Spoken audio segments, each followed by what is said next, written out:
By the winter of 1778, the American Revolution had reached a stalemate. But two major events will change the course of the war, leading to the Battle of Yorktown and the British surrender. This is the story of Gloucester's contribution to that final victory. The first event was brought about by Benjamin Franklin and other American envoys to France. In February of 1778, they finally succeeded in securing an alliance that would bring French money and armed forces to the support of the American cause. The second event was brought about by King George himself, deeply involved in directing British war strategy.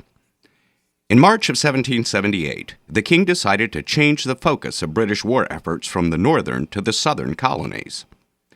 British General Henry Clinton, headquartered in Philadelphia, learned of this new southern strategy in a most secret dispatch from Lord Germain, the British Secretary of State for the Americas. The conquest of these provinces is considered by the king an object of great importance. Should the success we may reasonably hope for attend these enterprises, it might not be too much to expect that all America south of the Susquehanna would return to their allegiance, and the northern provinces might be left to their own feelings and distresses. At first, the new strategy seemed to work.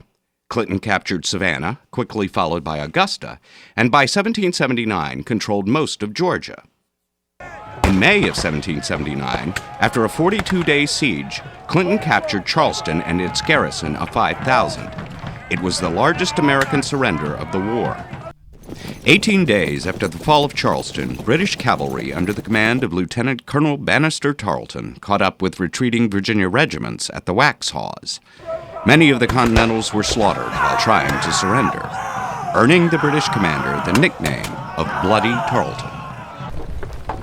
Following these victories, Clinton turned to his second-in-command, General Lord Cornwallis, to complete the conquest of the southern colonies, while Clinton returned north. Cornwallis enjoyed initial success, but his fortunes were to change. In October of 1780, a force of American frontiersmen known as Over-Mountain Men defeat more than 1,000 Tories at King's Mountain. And the rifles that day carried the day against the regulars because they knew how to use the riflemen. Fire, retreat when the bayonets came down, shoot them in the back as they ran away or backed up forward, reload, take another group out as they came toward it with the bayonets. 3 months later, Lieutenant Colonel Tarleton is soundly beaten at the Cowpens. Only Tarleton and a handful of his men escaped death or capture. In March of 1781, after a costly victory at Guilford Courthouse, Cornwallis determines to quit the Carolinas. He marches his badly weakened forces to Wilmington, and from there north to Virginia, where General Benedict Arnold commands a force of 5,500 men. On the 20th of May, 1781, Cornwallis joins Arnold at Petersburg and takes command of British forces in Virginia. In August of 1781, Cornwallis moves his forces to Yorktown, where he intends to establish a defensive position and await reinforcements. Lord Cornwallis realizes that to control Yorktown, he must also control Gloucestertown, on the opposite shore of the York River. The Gloucester Safety Committee musters the Gloucester militia under John Page, Warner Lewis, and others, but they're no match for the British regulars. Word of Cornwallis's location and intent reaches General George Washington at his encampment north of New York City. Washington knows that the French fleet under Admiral de Grasse is preparing to sail from the West Indies. If they can be directed to the Chesapeake, they can prevent the British Navy from reinforcing Cornwallis. At the same time, Washington sees an opportunity to move the main Allied land forces, American and French, to Virginia to trap and destroy Cornwallis's army. On August 19th, the Allied armies of Washington and Rochambeau secretly begin to march south. De Grasse defeats the British fleet and seals the mouth of the Chesapeake Bay. He sends ships to the York River, where French troops disembark. While most French troops land on the Yorktown side, more than 800 infantry come ashore at Warehouse Landing in Gloucester. In addition, the French troops known as Lauzun's Legion are ordered to Gloucester. Commanded by the Duc de Lauzun, Lauzun's Legion includes cavalry, called hussars, artillery, and infantry. 600 men from over a dozen European countries. Washington also orders 1,500 Virginia militia under the command of General George Wheaton to take up position in Gloucester. As the battle begins, there are more than 3,000 Allied troops in Gloucester under the overall command of Brigadier General Claude Gabriel de Choisy. They face about 1,000 British troops, including cavalry commanded by the notorious Lieutenant Colonel Bannister Tarleton. Feeding these men requires constant foraging of supplies from the local area. Local people in Gloucester, as well as anywhere else, but that time in the war, would trade with anybody who could pay them in gold or silver. On the morning of October 3rd, 1781, Tarleton leads the British forces out of Gloucester town for a grand forage. Philip Tulliver, stationed as a lookout for the Allies, sends a dispatch to General de Choisy. The British are on the move. What makes Gloucester unique in this siege is the fact that we have the largest cavalry engagement of the War of Independence going on here, the Battle of the Hook. De Choisy orders the Duc de Luzon to lead his troops down the main road, today's Route 17, to seek out Tarleton.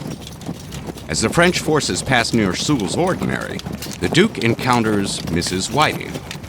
I saw a very pretty woman at the door of the farmhouse on the high road. I went up to her and questioned her. She told me, "As a matter of fact, sir, Colonel Tarleton was just here, and he said he was most anxious to shake hands with the French Duke." I assured her I had come on purpose to gratify him. At that moment, shots rang out. Luzon and his men rushed toward the sound of the gunfire. Soon after this, forward French troops encounter Tarleton's legion. Shots ring out, and the main body of French troops advance. Luzon's cavalry, the Hussars, see the British line, form up, and attack Tarleton's mounted dragoons. The Hussars' charge is strong and rattles the British. Tarleton himself is actually unhorsed, and his horse possibly wounded. The British infantry attack Luzon's flank and provide an opportunity for Tarleton to be rescued by his dragoons. The British cavalry falls back behind their infantry and reforms. Tarleton counterattacks Luzon's hussars and drives them back. By this time, 200 grenadiers of the Select Brigade of the Virginia Militia are on the field. Luzon's horsemen fall back under attack through the Virginians. Lieutenant Colonel John Mercer leads the Virginians in a furious assault on the British. After a short but intense firefight, the Select Brigade repulses Tarleton's counterattack. Tarleton retreats back to fortified Gloucester town.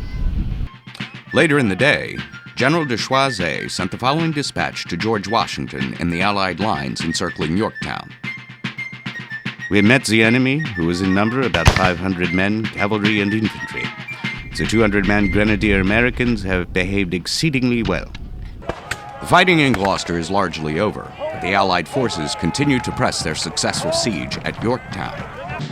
On October 17th, a British officer emerges from the fortifications at Yorktown under a white flag. The surrender of the British forces at Yorktown and Gloucestertown is negotiated on October 18th. The surrender will take place the following day. The Articles of Capitulation call for the garrisons of York and Gloucester to surrender themselves prisoners of war to the combined forces of America and France. We could not have won the war without the French. I mean, hands down, they had the money, they had the navy, they had the guns. On October 19th, the British forces at Yorktown march out at 2 p.m., while across the York River, the British forces at Gloucester march out an hour later at 3 p.m. What also makes Gloucester unique, of course, is that British forces over here, Crown forces over here, march out after the surrender in Yorktown is already over. The British garrison at Gloucester surrenders 1,100 men and 300 horses to the Allies.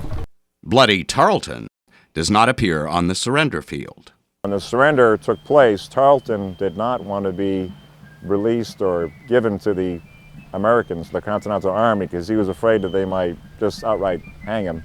So he surrendered to the French. The British Southern strategy has failed, resulting in an American and French victory and independence for our new nation. While uncelebrated in history, Gloucester, Virginia was the site of the Battle of the Hook and the final victory over the British in America.